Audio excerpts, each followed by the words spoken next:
નમસ્કાર. આપ સૌ પત્રકાર મિત્રોનો પણ આભાર માનીને મારી વાત શરૂ કરું છું.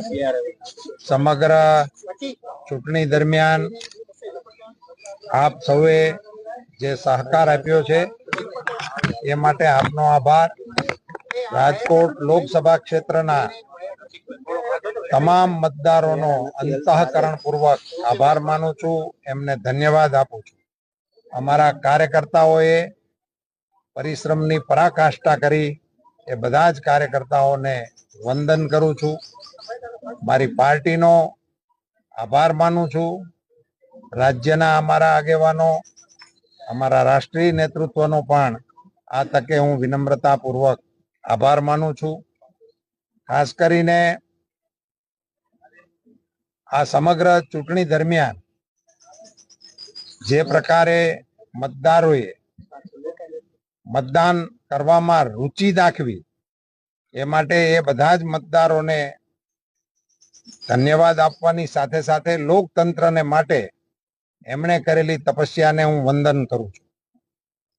મારી આ ચૂંટણી દરમિયાન મારે અત્યંત વિનમ્રતાપૂર્વક સ્વીકારવું જોઈએ કે આપણા ઋષિ તુલ્ય સંતોએ મને આશીર્વાદ આપ્યા. રૂબરૂ અહીંયા પધારીને મારી ઉપર પોતાના આશીષ વરસાવ્યા. પૂજ્ય નિર્મળાબા પાળિયાદથી પધાર્યા હતા, એમની સાથે ચારણાઈમાં દેવલમાં આવ્યા હતા. સત્તાધારના મહંત વિજયદાસ બાપુજી આપણે ત્યાં પધાર્યા હતા, એમણે આશીર્વાદ મને પાઠવ્યા હતા. પૂજ્ય મોરારી બાપુ, પૂજ્ય ભાઈ શ્રી રમેશભાઈ ઓઝા સાહેબ, અન્ય અનેક અમારા બાલસ્વામી ચારોડી ગુરુકુળ માધવપ્રિય સ્વામીનો સંદેશો લઈ અને મને આશીર્વાદ આપવા માટે પધારેલા હતા. આ બધા જ સંતોનો હું ઋણ સ્વીકાર કરું છું.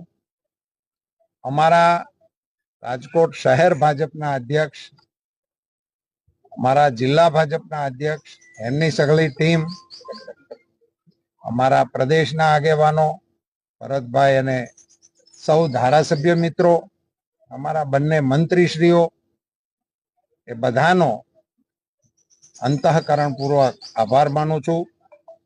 અને આપ સૌએ પણ, અને ખાસ કરીને મારે એ પણ કહેવું જોઈએ કે સમગ્ર ચૂંટણીનું સંચાલન જે શાંતિપૂર્ણ રીતે કર્યું એ માટે હું જિલ્લાના વહીવટી તંત્રનો પણ આભાર માનું, એને બદલે હું એમને અભિનંદન આપવાનું પસંદ કરીશ. ધન્યવાદ.